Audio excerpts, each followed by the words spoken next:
Hello everyone, आज है 25 सितंबर और आज इस वीडियो में हम बात करेंगे दो दमदार कंपनियों के बारे में। और ये दोनों ही कंपनी लॉन्ग टर्म के लिए काफ़ी फेवरेबल साबित हो सकती है।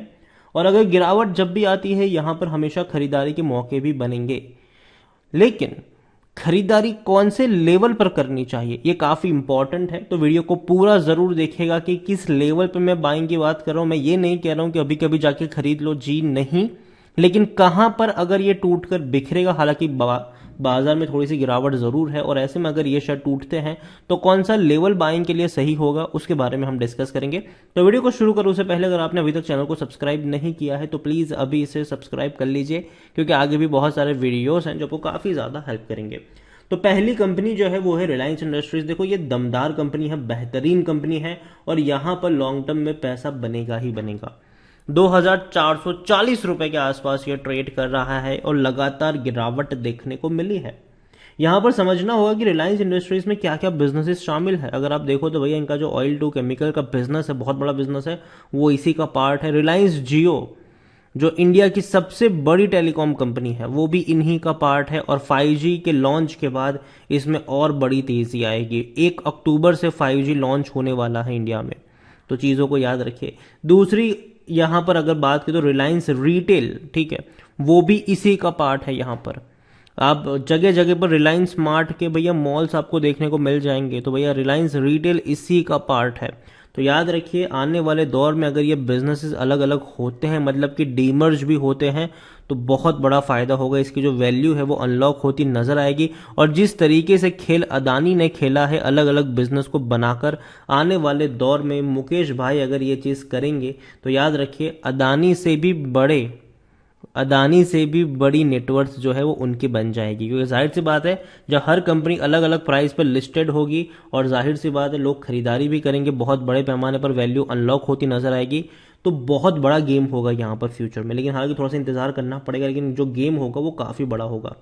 रिलायंस की मैं बात करूं तो पिछले एक महीने में ये 7.5% तक टूट चुका है। 2632 से टूटकर ये नीचे आया है। इवन एक साल की भी अगर हम बात करें तो 3% की अभी भी गिरावट है। बीच बीच में अगर आप जब भी देखोगे तो 2235 तक गया था, वहां से बाउंस बैक किया था, 2800 तक गया था, टूट कर बिखर कर 2400 तक आया था ये, वहां से दोबारा बाउंस बैक किया, दोबारा 2400 तक ही आया था, दोबारा बाउंस बैक किया, दोबारा वहीं पर जा रहा है। और मैं भी कहूंगा कि अगर 2400 रुपए के पास ये पहुंचता है तो खरीदारी के बढ़िया मौके होंगे लॉन्ग टर्म में। और लॉन्ग टर्म में आने वाले दौर में जियो और रिटेल अगर यहां से डीमर्ज होगा तब एक बहुत बड़ी वैल्यू अनलॉक होती आपको यहां पर नजर भी आएगी। क्योंकि अगर आप देखो तो भैया डोमिनेट तो कर रहा है इन्होंने इनडायरेक्टली। अगर आप देखिए तो बिग बाजार इनको खत्म कर दिया इन्होंने बिना पैसा खर्च किए, ठीक है। जो बिग बाजार के स्टोर्स थे उसको लीज पे ले लिया, और जाहिर सी बात है बिग बाजार को कुछ नहीं मिला इससे, और इन्होंने वहां पर अपने रिलायंस स्मार्ट के स्टोर्स खोल दिए और बड़े पैमाने पर अब ये चल भी रहे हैं। फेस्टिवल सीजन्स भी आ रहे हैं, तो जाहिर सी बात है आपको जो इनके स्टोर्स है वहां पर बहुत बड़ी भीड़ भी देखने को मिलेगी आने वाले दौर में। और इतना ही नहीं, बड़े डिस्काउंट्स भी आपको देखने को मिल सकते हैं वहां पर। तो डेफिनेटली रिलायंस की मैं बात करूं, रिलायंस रिटेल की बात करूं, तो वो भी बहुत बड़ा गेम चेंजर हो सकता है। जियो मार्ट ऑलरेडी परफॉर्म कर रहा है, इनका रिलायंस रिटेल भी अच्छा परफॉर्म कर सकता है। रिलायंस जियो तो भैया डोमिनेट कर रहा है वो, और 5G में सबसे ज्यादा बिडिंग उन्हीं ने की है। और आने वाले दौर में ये अगर सबसे पहले लॉन्च भी करते हैं तो कहीं ना कहीं एक बहुत बड़ा इंपैक्ट होगा, लोग कहीं ना कहीं इनकी तरफ भी अट्रैक्ट होते नजर भी आ सकते हैं। रिलायंस की अगर हम बात करें तो ये आने वाले दौर में हम सब जानते हैं कि ग्रीन एनर्जी में भी घुसने वाले हैं। और इसको लेकर एक चीज अगर आप देखो तो 20% स्टेक इन्होंने खरीदा है। सोलर टेक फर्म जो है उसमें इन्होंने 20% स्टेक खरीदा है, और वो भी $12 मिलियन देकर।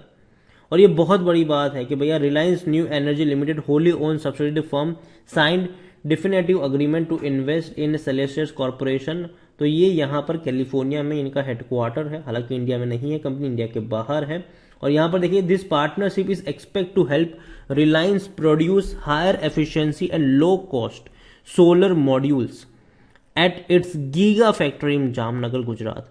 तो भैया कहीं ना कहीं डेफिनेटली इनको फायदा ये होगा कि इनकी जो टेक है, जो यूएस में जिन्होंने इतना बड़ा हिस्सा खरीदा यूएस कंपनी में, तो इनकी जो टेक है उसका इनको फायदा यहाँ पर मिलेगा। और इंडिया में जो जामनगर में इनकी जो गीगा फैक्ट्री है वहाँ पर सोलर मॉड्यूल जो है वो लो कॉस्ट पर और हाई एफिशिएंसी के तौर पर प्रोड्यूस किए जाएंगे। बड़े गेम खेल रहे हैं यहाँ पर, डेफिनेटली बहुत बड़ी बात है ये। और रिलायंस को लेकर अगर हम देखें तो रिलायंस में according to Moneycontrol user सिर्फ 17% लोग ही है जो बेचने की बात करें, वरना हर कोई कह रहा है खरीदारी करो। मेरी बाइंग की रिकमेंडेशन है यहाँ पर लॉन्ग टर्म के लिए। इतना ही नहीं, इनके रेवेन्यू अगर आप देखो तो भैया छप्पड़ फाड़ के रेवेन्यू है इनके। 7 लाख करोड़ तक के इनके रेवेन्यू देखने को मिले थे फाइनेंशियल ईयर 2022 में। और इवन इस बार के पहले क्वार्टर में भी अगर आप देखोगे तो इनका जो रेवेन्यू था ये 2 लाख करोड़ से भी ज्यादा का था। मतलब कि 8 लाख करोड़ से भी ज्यादा का इनका टोटल रेवेन्यू आप अज्यूम कर सकते हो फाइनेंशियल ईयर 2023 में। तो इनके रेवेन्यू बढ़ रहे हैं, इनके प्रॉफिट बहुत बड़ी तेजी से बढ़ रहे हैं। जहां प्रॉफिट इनके 2020 में 40,000 करोड़ के भी कम थे, आज वो 65 से 70,000 करोड़ पर पहुंच चुके हैं और बहुत तेजी से इनका प्रॉफिट जो है वो ग्रो कर रहा है। रिलायंस इंडस्ट्रीज वो कंपनी है जो प्रॉफिट कमाती है। अदानी डेफिनेटली इंडिया के सबसे बड़े उद्योगपति जरूर बन चुके हैं, लेकिन भैया मुकेश भाई अगर आप देखो इनकी कंपनियां देखो तो वो मुनाफा कमाने वाली कंपनी है। अदानी में वैल्यू क्रिएट हुई है, यहां पर ग्रोथ आपको देखने को मिलती है। रिलायंस की मैं बात करूं तो खरीदारी करने का सही मौका है, शायद ओवरबोर्ड जोन में नहीं है, कोई भी रेड फ्लैग नजर नहीं आ रहा है। 27 का पी है, सेक्टर पी 12 का है, महंगा जरूर है लेकिन भैया इतना पी ये डिजर्व भी करता है। यहाँ पर 76% एनालिस्ट कहते हैं खरीदारी करो। मेरी खुद की यहाँ पर बाइंग की रिकमेंडेशन है। अच्छी खासी होल्डिंग प्रमोटर के पास देखने को मिलेगी 50.62% की। म्यूचुअल फंड डोमेस्टिक और एफआईएस के पास बड़ी क्वांटिटी है। रिटेल्स और अदर्स की मिलाकर 10.81% की होल्डिंग है। तो यही कहूंगा कि आने वाले दौर में यहाँ पर नजर होनी चाहिए और डेफिनेटली बहुत बड़ा जो फायदा है वो इस कंपनी को फ्यूचर में देखने को मिलेगा। और जब भी ये गिरा है पैसा बना है यहाँ पर।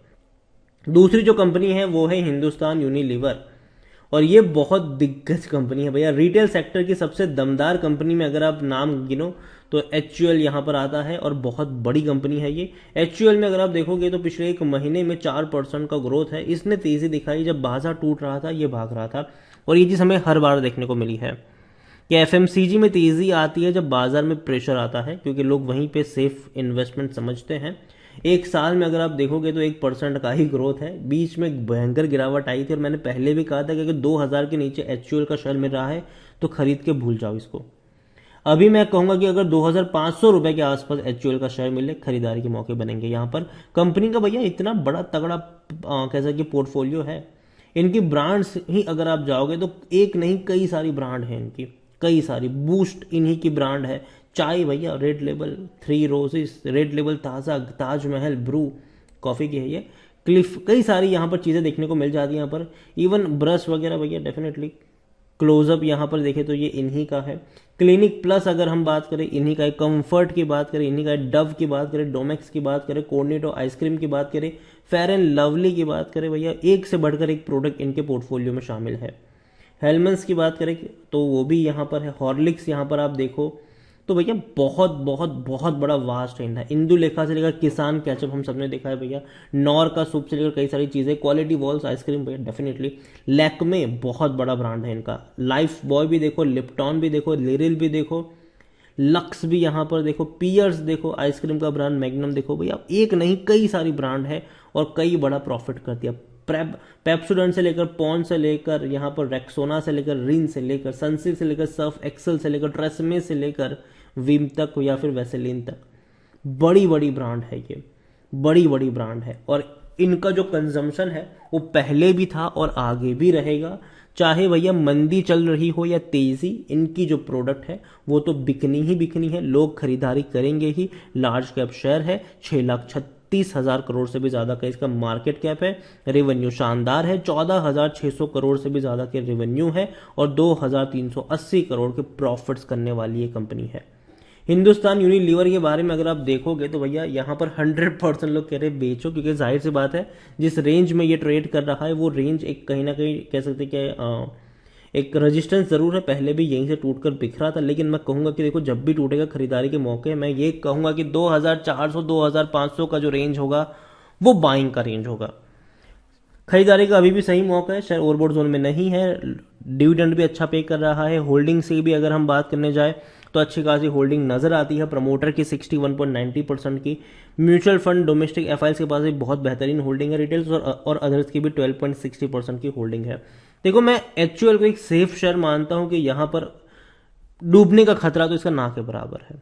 ठीक है, इतनी बड़ी और इतनी सारी इनकी प्रोडक्ट है कि भैया डेफिनेटली लोग खरीदेंगे ही खरीदेंगे यहाँ पर, चाहे कितनी भी बड़ी मंदी क्यों ना आ जाए।